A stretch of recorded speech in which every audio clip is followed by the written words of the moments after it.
Ya baik, bismillahirrahmanirrahim. Assalamualaikum warahmatullahi wabarakatuh. Waalaikumsalam. Salam warahmatullahi. Bismillahirrahmanirrahim. Rabbi sholli sodri wa yassiri amri wahlul 'uqdatam min lisani yafqahu qawli, amma ba'du.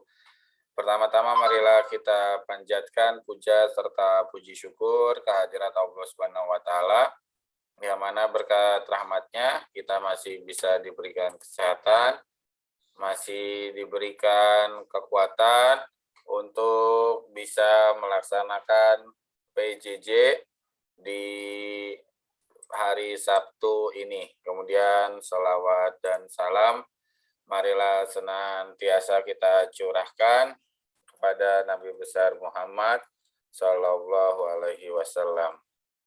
Baik anak-anakku semuanya, kelas 11 percepatan, mari kita mulai PJJ kita pada siang hari ini dengan sama-sama membaca basmalah.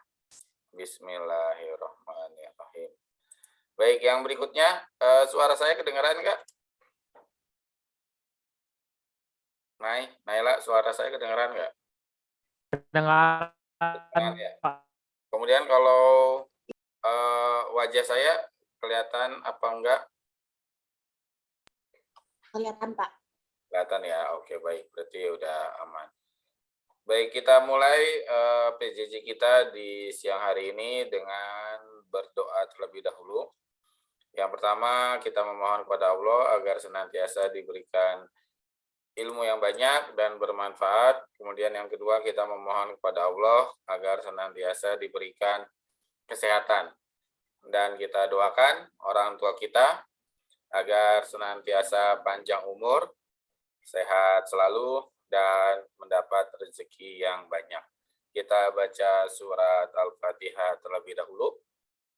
Ila hadiniyah walikulli niyatin sholihah. Al-Fatihah. A'udzubillahi minasyaitonirrajim. Bismillahirrahmanirrahim. Alhamdulillahi rabbil alamin. Ar-Rahmanirrahim. Maliki yaumiddin. Iyyaka na'budu wa iyyaka nasta'in.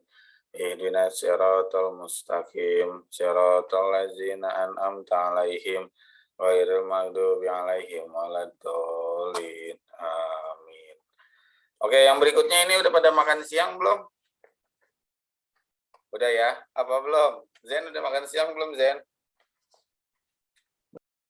Udah, Pak. Udah ya, oke. Kemudian Anin udah makan siang belum, Nin? Udah, Pak. Udah ya, oke, baik. Saya absen dulu nih, hari Sabtu tanggal 21 sekarang. Amelia Rahmah? Hadir, Pak. Oke, Amel. Naila? Hadir, Pak. Naila ada. Anin? Hadir. Anin ada. Fauzan, Hadi? Hadir, Pak. Oke, Fauzan ada. Grizelda? Hadir, Pak. Grizelda ada. Zain? Hadir, Pak. Dan ada. Nabila Herdiani? Nabila ada. Tadi dia izin toilet. Enggak, Pak. Udah balik, Pak. Oke, Makasih, Nay. Noval Lalana? Hadir, Pak. Noval ada. Ryan Hakim? Rian Hakim? Hadir, Pak. Rian Hakim ada. Hadir, Pak.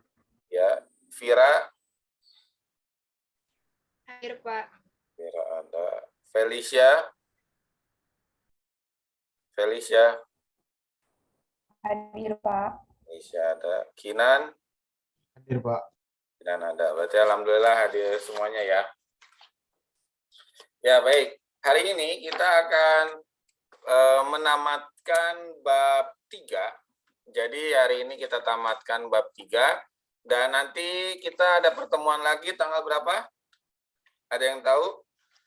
kalau di jadwal Pak Maman kita ketemu lagi tanggal 31 Mei, hari Selasa. Jadi masih ada satu kali pertemuan lagi, hari Selasa tanggal 31 Mei. Nah, di hari Selasa itu nanti kita akan bahas kisi-kisi PAT. Karena itu adalah PAS. Karena itu adalah pertemuan terakhir kita. Jadi tolong hari Selasa tanggal 31 kamu hadir semuanya karena kisi-kisi PAS akan saya jelaskan dan saya akan menampilkan juga tugas-tugas. Jadi tugas yang sudah masuk dan yang belum saya akan bacakan. Kemudian juga ulangan harian yang sudah dan yang belum akan saya bacakan. Dan yang terakhir, tolong nanti di hari Selasa tanggal 31, kamu bawa buku paket sama buku mandiri ya. Kita akan bahas soal apabila waktunya cukup. Jadi nanti kita akan bahas soal. Baik, sekarang silakan diambil buku paketnya. Kita akan mulai. Dibuka halaman 99. Jadi hari ini kita akan menamatkan bab 3. Diambil dulu, dibuka dulu halaman 99.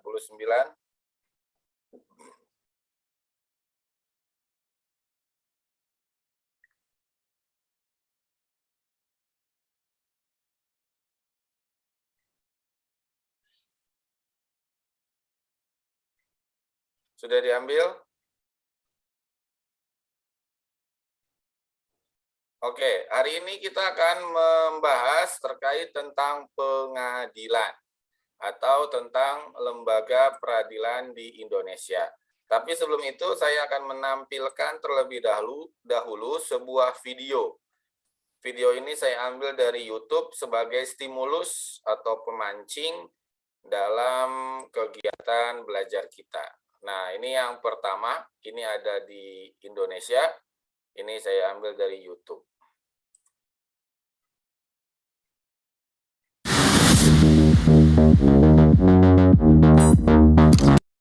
Val, suaranya kedengaran nggak, Val, tadi, Val? Kedengaran. Kedengaran ya, oke. Kedengaran, Pak.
Oke, itu video yang pertama.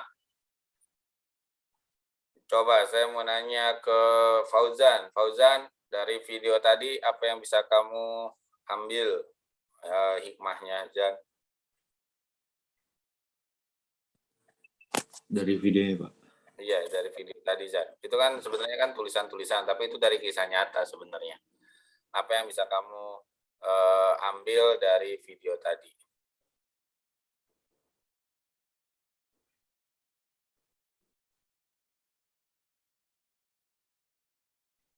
Gimana, Jan?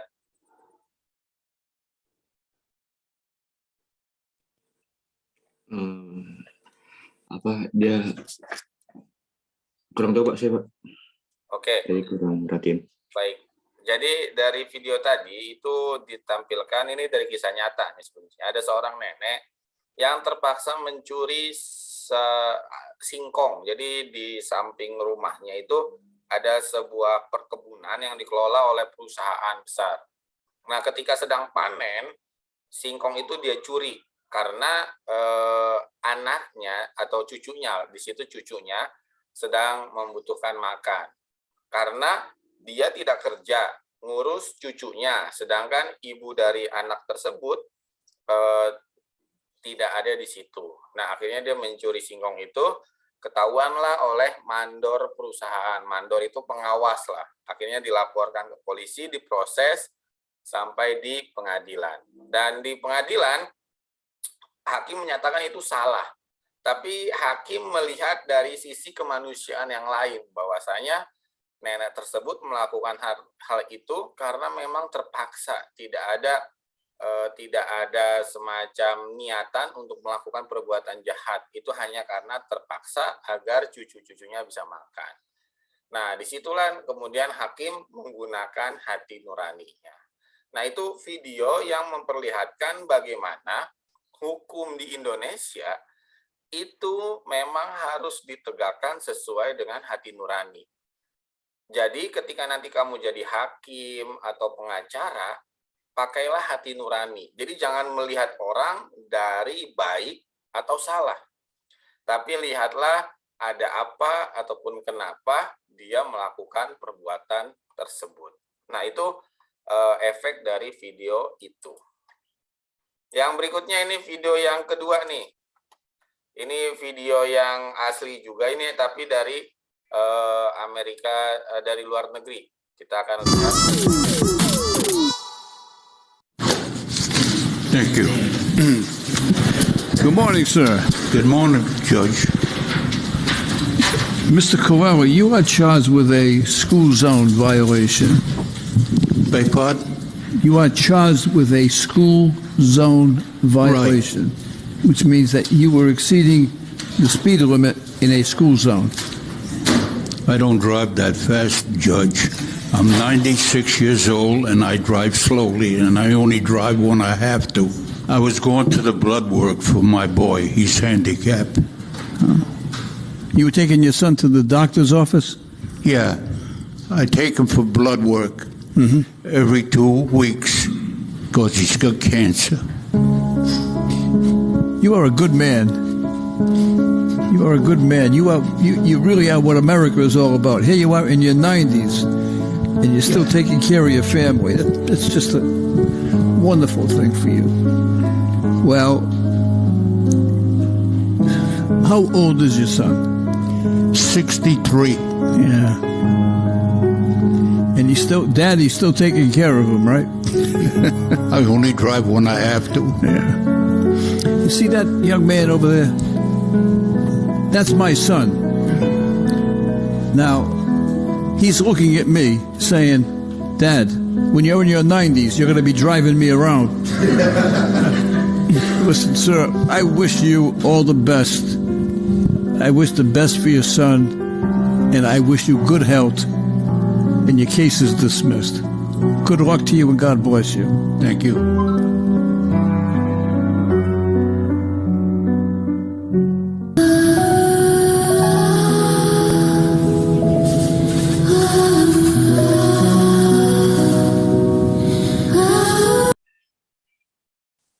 Oke, itu video yang kedua terkait tentang seorang hakim di Amerika Serikat yang tidak menindaklanjuti sebuah kasus karena ada seorang kakek-kakek yang sedang membawa anaknya yang membutuhkan cuci darah. Padahal kakek-kakek itu umurnya udah tua, tapi karena memang anaknya membutuhkan dia untuk membawa ke rumah sakit, akhirnya kakek tersebut nyetir.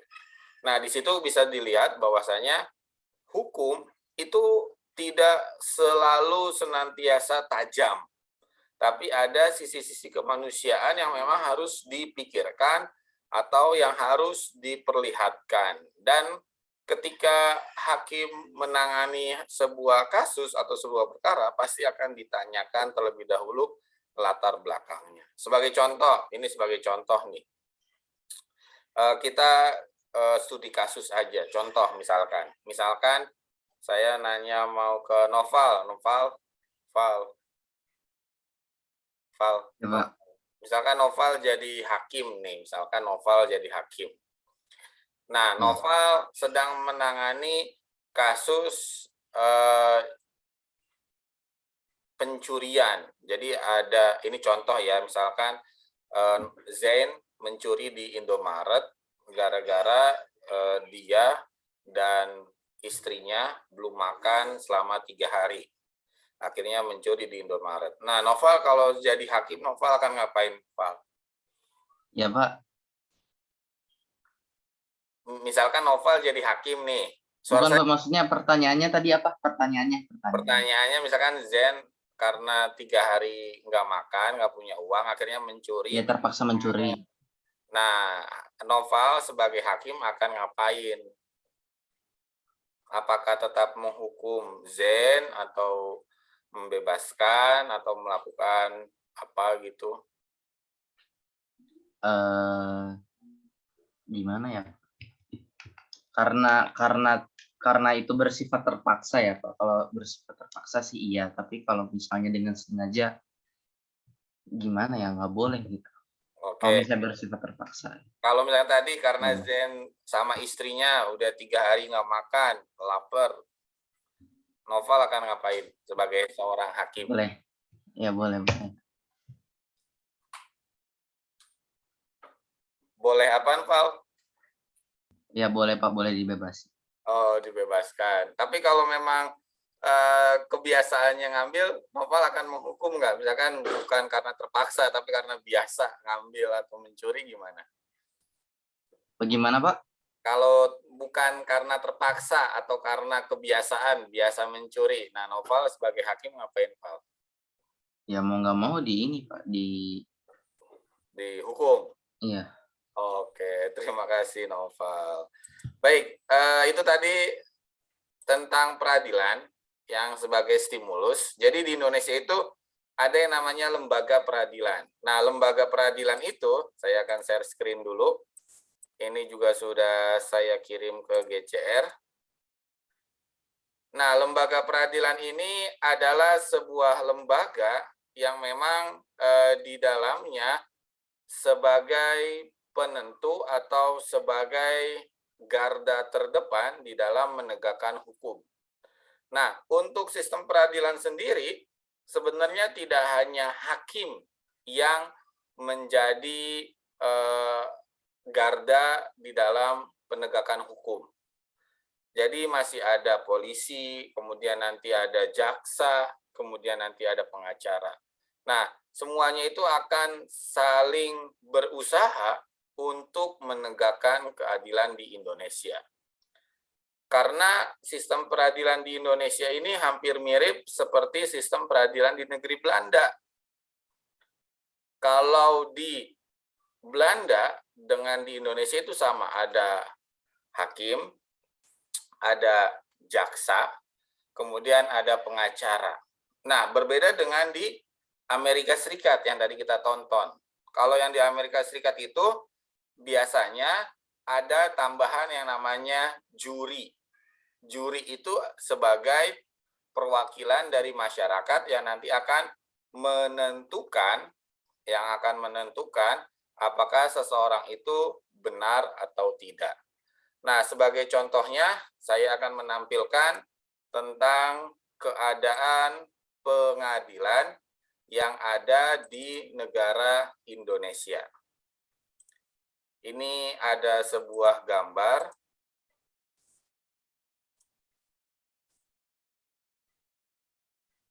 Share screen-nya kelihatan? Nah, ini adalah lembaga peradilan yang ada di Indonesia. Ini saya ambil dari jepmanwordpress.com. Nah, ini adalah suasana ruang pengadilan di Indonesia. Di sini ada Marbun. Marbun ini dia sebagai seorang jaksa. Jaksa itu apa? Jaksa itu adalah orang yang akan menuntut si terdakwa. Menuntut itu artinya yang akan mengusulkan hukumannya berapa tahun kepada hakim. Itulah yang disebut dengan jaksa atau yang dikenal dengan istilahnya JPU, Jaksa Penuntut Umum. Nah, kemudian 3 orang ini, ada si Barani, ada Parna, ada si Mamora, ini disebut hakim. Hakim ini jumlahnya selalu ganjil. Boleh 1, boleh 3, boleh 5. Yang penting ganjil. Kenapa ganjil? Karena ketika nanti memutuskan bersalah atau tidak, itu tidak 50-50, tetapi ada yang menang. Kalau misalkan hanya 2, 1 menyatakan bersalah, 1 menyatakan tidak, kan bingung. Misalkan 4, 2 menyatakan salah, 2 menyatakan tidak, itu juga bingung. Makanya harus selalu ganjil. Nah, hakim ini adalah orang yang nanti akan memutuskan.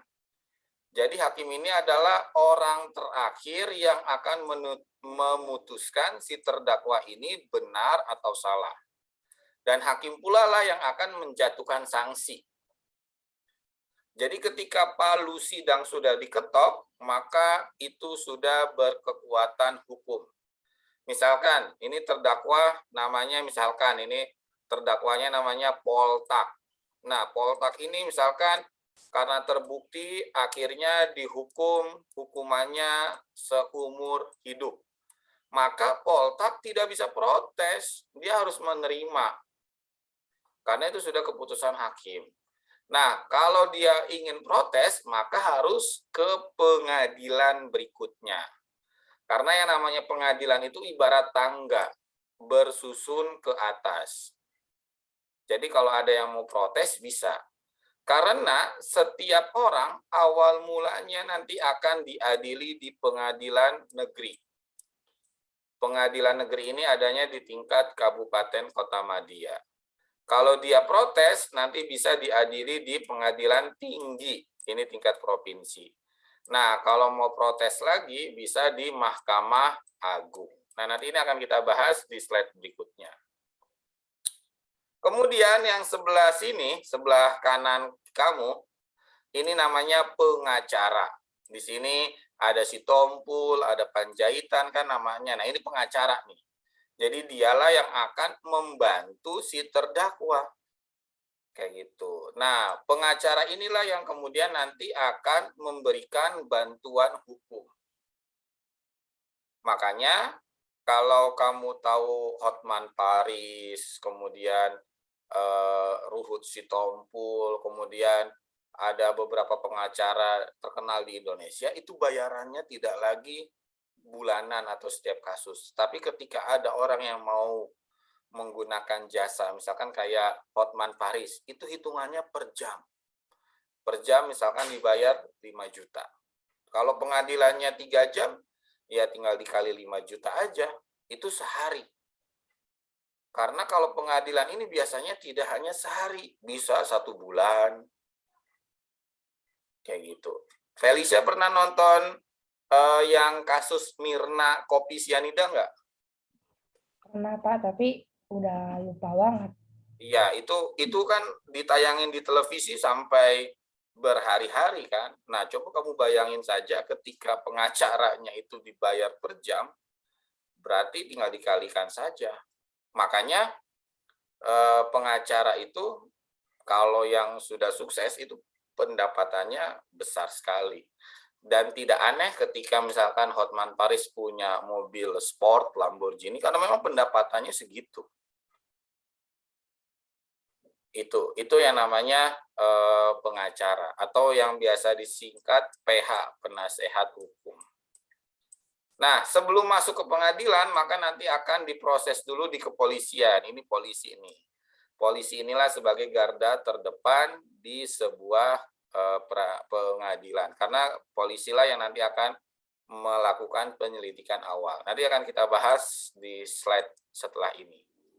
Oke, sampai sini paham? Ada yang mau ditanyakan nggak? Paham nggak sampai sini? Iya, Pak. Zen mau nanya, Zen? Namanya emang kayak gitu? Apa? Namanya emang kayak gitu ya? Iya, namanya memang Haki. Oh, kalau nama orang itu cuma karikatur aja yang tadi. Soalnya namanya Batak kali itu tadi. Oh, itu hanya karikatur. Jadi enggak Maksud semua. saya yang duduknya, maksudnya namanya siapa gitu Pak, yang di kanan, kiri gitu. Oh, ini mah ya kalau yang di slide ini yang saya tampilkan ini sebenarnya ini karikatur orang. Nah, jadi namanya nggak harus Ibarani, nggak harus Parna, nggak harus Imamor. Jadi Marga semua soalnya itu Pak yang saya tahu. ya, ini bisa aja di sini hakim ketuanya Zen, kemudian pengacaranya misalkan Vira, kemudian bisa saja jaksanya Noval kayak gitu. Kemudian bisa aja polisinya misalkan contohnya Kinan kayak gitu. Ini mah hanya karikatur. Karikatur itu gambar yang dibuat oleh seseorang. Sketsa lah kalau bahasa simpelnya. Ada yang mau ditanyakan lagi? Oke, kalau tidak ada kita lanjutkan lagi. Saya akan lanjutkan kembali. Nah, itu tentang sistem peradilan di Indonesia. Nah, dasar hukumnya apa? Ini pasti keluar nih di PAS. Dasar hukum peradilan di Indonesia adalah Undang-Undang Dasar Negara Republik Indonesia tahun 1945, pasal 24. Nah, ini pasti keluar nih di dalam PAS. Jadi, sistem peradilan kita adalah dasar hukumnya Undang-Undang Dasar Negara Republik Indonesia tahun 1945, pasal 24. Nah, ini alur atau prosedur peradilan di Indonesia. Ketika ada sebuah kasus, ada kejadian, misalkan ada kasus pembunuhan. Ini sebagai contoh ada kasus pembunuhan. Nah, apa yang akan dilakukan? Pertama yang akan dilakukan adalah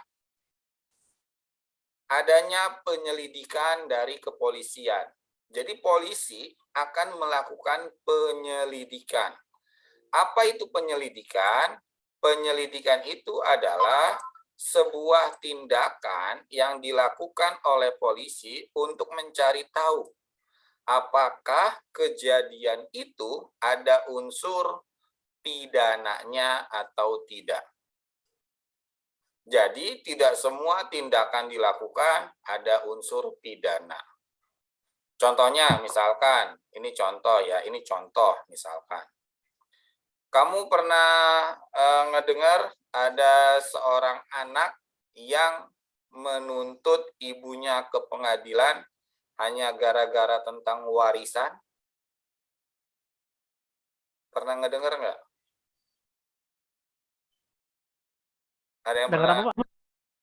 Ada yang pernah mendengar ada seorang anak yang seorang anak yang menuntut ibunya di pengadilan? Pernah ngedengar nggak? Oke, kalau enggak ini saya tampilkan nih. Ini ada YouTube-nya. Nah, ini. Mana? Bukan sini. Oh, ada di sebelah sininya. Nah. Bukan. Jadi di Indonesia itu ada sebuah kasus yang cukup terkenal. Jadi ada seorang anak yang nuntut ibunya hanya gara-gara masalah pembagian warisan. Nah, tetapi oleh kepolisian itu tidak ditanggapi. Kenapa tidak ditanggapi? Karena kasus tersebut bisa diselesaikan secara kekeluargaan, tidak perlu masuk ke kepolisian. Itulah yang namanya penyelidikan. Jadi tidak semua kasus bisa dibawa ke kepolisian, tetapi bisa juga yang diselesaikan secara kekeluargaan. Nah, yang namanya penyelidikan itu adalah rangkaian yang dilakukan oleh polisi untuk mencari tahu apakah kasus tersebut ada unsur pidananya atau tidak. Setelah kata polisi, oh ini ada nih pidananya, oh ini ada nih pelanggaran hukumnya, maka nanti akan dibawa ke proses berikutnya, yaitu penyidikan. Penyidikan itu apa? Penyidikan itu adalah polisi nanti akan mencari siapa pelakunya. Pelakunya siapa nih? Kemudian saksi matanya siapa? Kemudian bukti-buktinya apa? Nah, itu yang namanya penyidikan. Di penyidikan ini pula lah nanti akan muncul si pelaku, saksinya, korbannya, bukti-buktinya. Kayak gitu. Itu yang namanya proses penyidikan. Sampai sini nih, paham nggak nih? Halo? Paham nggak nih? Halo? Ini Paham. mana nih? Halo, halo. Halo, Anin, Nabila, Ryan, paham nggak?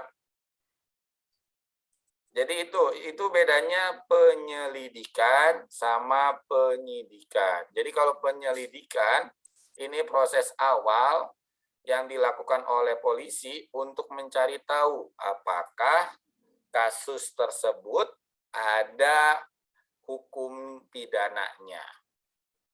Kalau ada, maka nanti akan dibawa ke penyidikan. Penyidikan inilah nanti ditentukan siapa pelakunya, siapa korbannya, saksinya apa, barang buktinya apa.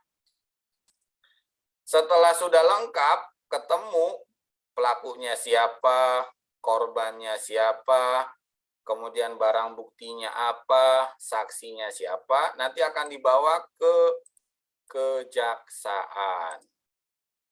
Nah, nanti di jaksa akan dilakukan penuntutan. Apa itu penuntutan? Nanti jaksa akan mencari dasar hukumnya. Oh, kalau mencuri itu melanggar pasal KUHP-nya berapa, hukumannya berapa. Kalau melakukan pembunuhan, melanggar pasal KUHP nomor berapa, hukumannya berapa tahun. Nah, disitulah nanti akan dilakukan penuntutan oleh jaksa. Setelah dari jaksa, nanti akan dibawa ke meja hijau atau ke pengadilan negeri. Ini yang disebut pengadilan tingkat 1, karena ini adanya biasanya di tingkat kabupaten atau di tingkat kota madya. Nah, nanti disinilah akan diproses tuh semuanya di pengadilan negeri. Nanti akan ada saksi, korban, barang buktinya. Kemudian setelah itu, nanti hakim akan menjatuhkan hukuman. Hukumannya berapa tahun itu tergantung nanti proses di pengadilan negeri ini. Kemudian nanti setelah dari pengadilan negeri, maka akan ada yang namanya putusan. Putusan itu sudah berkekuatan hukum. Si A bersalah atau tidak ditentukan di sini, di pengadilan negeri ini. Apabila dia bersalah, maka akan langsung dipenjara atau langsung dieksekusi. Nah, ini alurnya nih. Alurnya seperti ini. Jadi kalau dia menerima, maka dia akan langsung masuk penjara. Tapi kalau dia protes, misalkan dia tidak setuju hukumannya seumur hidup, maka dia akan melakukan banding. sebagai contoh, ini contoh ya. Nggak apa-apa ya, sebagai contoh ya, misalkan namanya katakanlah Johnson. Johnson melakukan pembunuhan di wilayah Raden Patah, di belakang Alpus 3. Nah, kemudian polisi melakukan penyelidikan. Oh, ternyata benar nih, ini melakukan pelanggaran nih hukum, karena ada yang sampai meninggal dunia. Akhirnya, polisi melakukan penyidikan. Setelah dipenyidikan, ketemulah pelakunya namanya Johnson, korbannya namanya Bunga. Akhirnya barang buktinya dikumpulkan, saksi matanya dikumpulkan. Barulah dibawa ke kejaksaan. Di kejaksaan ini, akhirnya dituntut Johnson ini karena sudah membunuh Bunga, maka dikenai hukuman, dituntut hukuman seumur hidup. Akhirnya dibawa ke pengadilan. Nah, di pengadilan inilah nanti akan diproses oleh hakim. Oh, ternyata ada saksi yang melihat. Misalkan saksinya ada Zen, ada Felicia. Dipanggil tuh di pengadilan tuh. Kemudian nanti akan diinterogasi juga oleh hakim. Kemudian nanti akan dibacakan putusan pengadilannya. Apabila Johnson menerima dihukum seumur hidup, maka dia langsung masuk penjara, dieksekusi. Tapi kalau dia tidak menerima atau protes, maka dia akan melakukan banding. Banding ini adanya di pengadilan tinggi. Ini bedanya pengadilan negeri sama pengadilan tinggi. Pengadilan tinggi ini adanya di tingkat provinsi. Jadi kalau pengadilan negeri di tingkat kabupaten kota, kalau pengadilan tinggi di tingkat provinsi. Ini yang disebut dengan naik banding atau protes. Nah, di pengadilan tinggi ini, hukumannya bisa saja diperringan atau bisa saja diperberat. Contohnya, di pengadilan negeri, Johnson dihukum seumur hidup. Dia protes, naik banding ke pengadilan tinggi. Akhirnya oleh hakim pengadilan tinggi dijatuhi hukuman hanya 20 tahun penjara. Itu bisa. Atau misalkan di pengadilan negeri dijatuhkan hukuman seumur hidup. Di pengadilan tinggi ternyata jadi hukuman mati. Bisa saja seperti itu. Nah, itulah yang disebut dengan naik banding. Kemudian, kalau misalkan dia menerima hukuman yang diberikan ketika di pengadilan tinggi, maka dia akan langsung dieksekusi. Tetapi apabila tidak menerima, maka dia akan melakukan yang namanya kasasi. Kasasi itu artinya protes di Mahkamah Agung. Kalau udah di Mahkamah Agung, ini sudah final. Karena Mahkamah Agung itu adanya di nasional atau di ibu kota Indonesia. Nah, kalau sudah sampai Mahkamah Agung itu sudah final, sudah tidak bisa berbuat apa-apa lagi. Makanya pernah kejadian nih, ketika di pengadilan negeri dihukumnya hanya 5 tahun. Dia tidak nerima karena dihukum 5 tahun. Akhirnya melakukan banding ke pengadilan tinggi. Dihukum 3 tahun. Turun kan yang tadinya 5 jadi 3. Dia belum terima juga, akhirnya kasasi ke Mahkamah Agung. Nah, di Mahkamah Agung akhirnya dijatuhkan hukumannya 8 tahun penjara. Jadi tambah berat. Yang dipakai yang mana, Pak? Yang dipakai adalah yang terakhir. Kalau terakhirnya di kasasi Mahkamah Agung, ya itu yang dipakai. Seperti itu. Sampai sini, paham enggak nih? Assalamualaikum. Halo, sampai sini paham enggak? Bapak tadi tanya deh. Nah, saya senang nih kalau ada yang nanya. Amel ya? Apa, Pak? Bedanya penyelidikan sama penyidikan? Oke, mantap Mel. Saya tulis dulu tadi Amel. Oke, Amel bertanya. Mantap nih Amel nih. Oke, penyelidikan sama penyidikan bedanya apa, Pak? Nah, ini bagus pertanyaannya. Jadi, yang namanya penyelidikan ini adalah awal dari mengungkap sebuah kasus. Di penyelidikan ini nanti polisi akan mencari tahu apakah sebuah kasus itu melanggar aturan atau ada unsur pidananya. Contohnya ini contoh ya. Misalkan Kinan sama ini contoh ya. Namanya juga contoh. Jadi misalkan Kinan nih. Kinan berantem sama Fauzan. Pukul-pukulan, jeder. Kinan bonyok, pipinya terus Noval juga bonyok. Akhirnya mereka tidak mau berdamai. Akhirnya lapor ke polisi. Nah, nanti polisi akan melakukan penyelidikan. Apakah berantem yang dilakukan oleh Kinan sama Noval itu ada unsur pidananya apa enggak? Itulah yang namanya penyelidikan. Oh, ini mah hanya perkelahian biasa ya. Sudah, nanti polisi akan menyuruh Kinan sama Noval untuk damai. Udahlah, damai aja. Jangan dilanjutkan. Nah, itu yang namanya penyelidikan.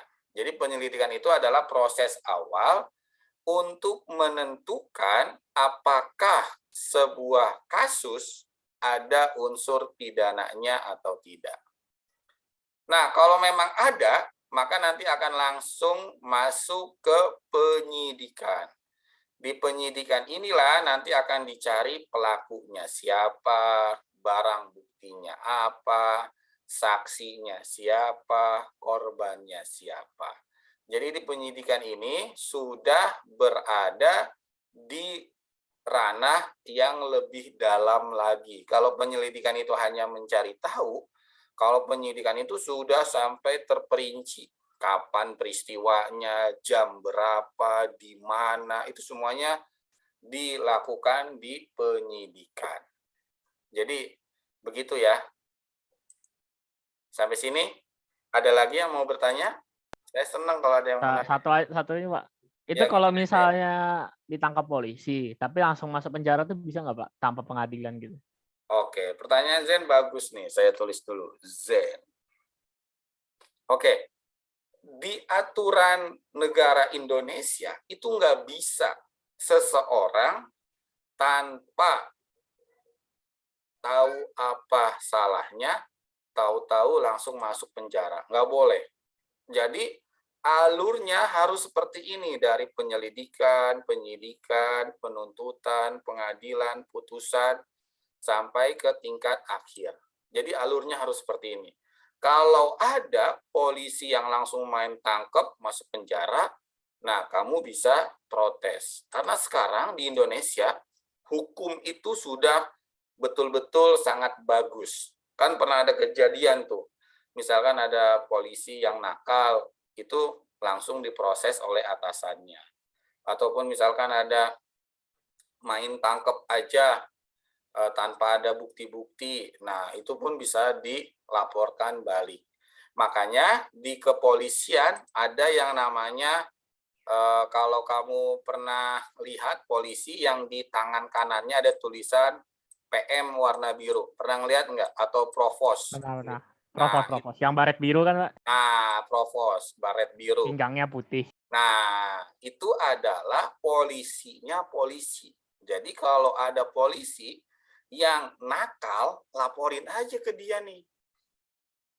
Kayak gitu. Ibaratnya kalau di sekolah kita namanya tanse.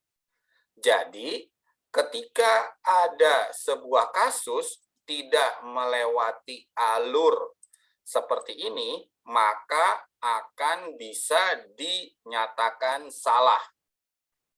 Dan bisa dilaporkan. Ada yang ke Kompolnas. Di Indonesia itu ada Kompolnas, Komisi Kepolisian Nasional. Ataupun bisa juga dilaporkan ke Komnas HAM. Jadi kamu jangan takut. Misalkan nih, ini contoh. Ini misalkan Vira, ini contoh ya, Vira naik mobil nih. Nah, Vira bawa mobil contohnya.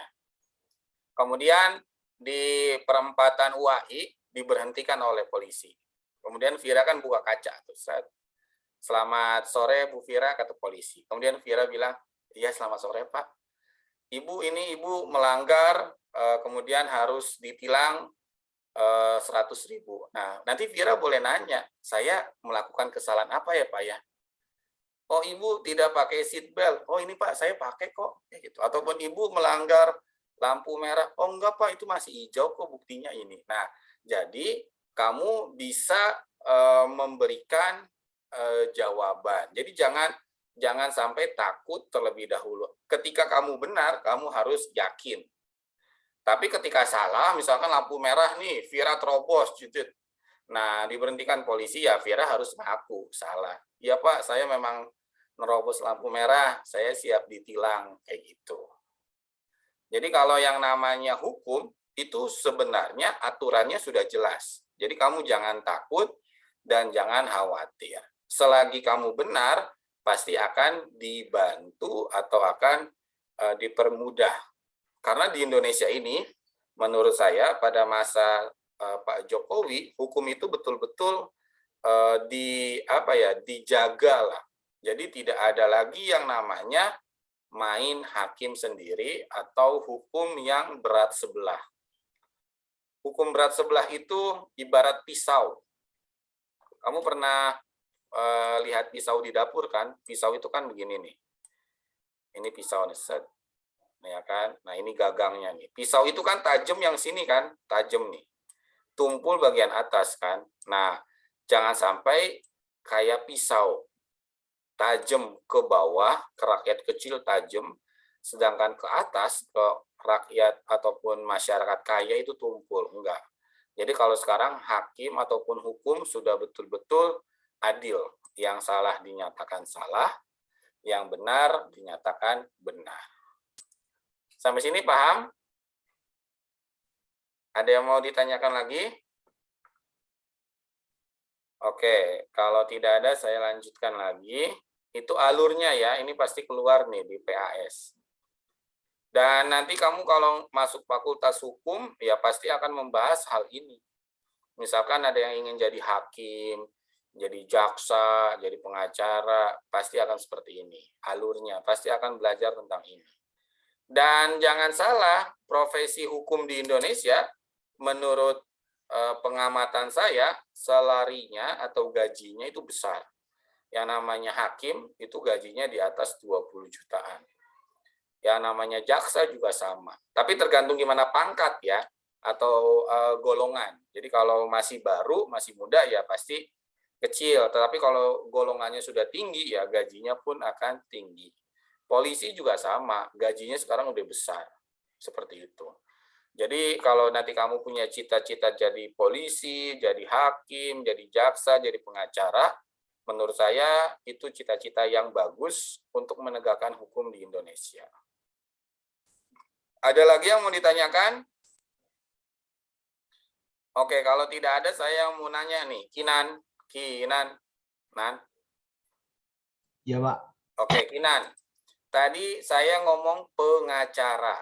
Menurut Kinan, pengacara itu mulai aktif membantu terdakwa dari penyelidikan atau penuntutan atau di pengadilan.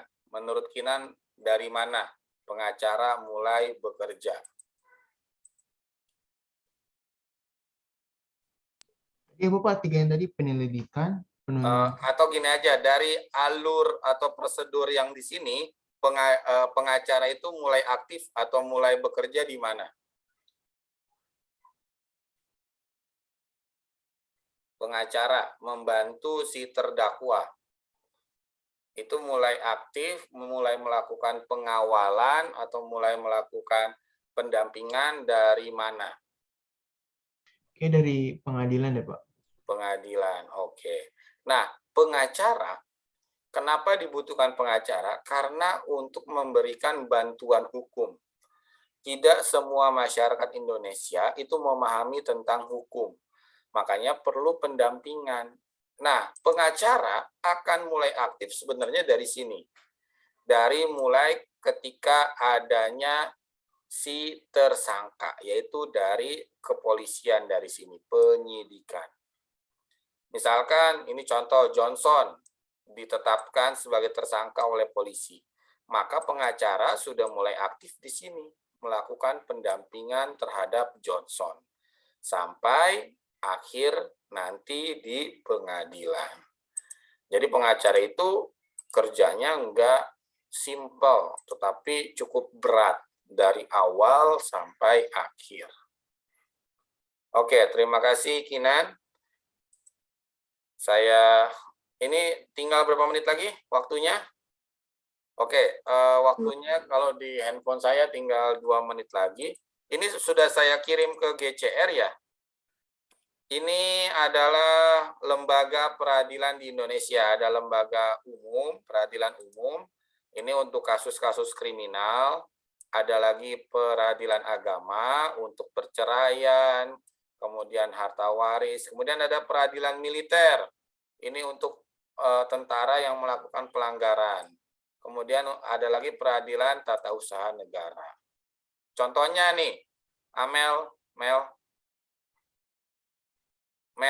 kalau ada orang bercerai, itu diadilinya di mana? Misalnya ada orang mau bercerai, katakanlah Johnson sama Bunga mau cerai. Nah, itu diadilinya di pengadilan mana, Mel? Peradilan umum kan, Pak? Kalau perceraian di sini peradilan Agama sih kok umum sih? peradilan agama. Contohnya lagi misalkan Felicia, misalkan ada kopral itu tentara ya, namanya Johnson, melakukan pembunuhan, diadilinya di mana, Fel? Militer. Militer. Nah, contohnya lagi, saya mau ke Rian. Iya, Pak. Misalkan ada polisi, ini contoh ya, polisi namanya Johnson, melakukan pembunuhan. Nah, diadilinya di mana, Rian, kalau polisi? Militer. Nah, kalau polisi itu sama kayak di sipil di sini, di peradilan umum. Jadi peradilan militer itu hanya khusus untuk TNI saja. Jadi kalau ada polisi yang melakukan kejahatan itu di peradilan umum. Ya. Nah, kalau tata usaha negara ini terkait tentang pengadilan antara warga negara dengan negara terkait tentang aturan ataupun hukum seperti itu. Oke, ini sudah habis waktunya. Saya ke slide terakhir saja. Kok udah stop sih? Ini slide terakhir. Waktunya sudah habis. Ini sudah saya kirim juga ke GCR ya. Ini ada tugas 5 nomor. Ini kamu kerjakan hari Selasa minggu depannya lagi ya, tanggal 31. Tugas ini nanti dikumpulin. Nah, ini sudah ada di GCR, tinggal kamu kerjakan aja ya, 5 nomor. Jadi kamu bisa lihat. Baik, dari saya itu aja. Sebelum ditutup, ada yang mau ditanyakan? Oke, kalau tidak ada, dari saya itu aja. Terima kasih. Wabillahi taufiq wal hidayah. Wassalamualaikum warahmatullahi wabarakatuh. Waalaikumsalam warahmatullahi wabarakatuh. Pak Eko, di rumah ya. Di sekolahan, saya di rumah Pak Eko. Nggak jadi. Oke, Pak Eko. Ada tamu tadi di pagi sampai siang. Ya, saya ya. Ya. Ya, assalamualaikum.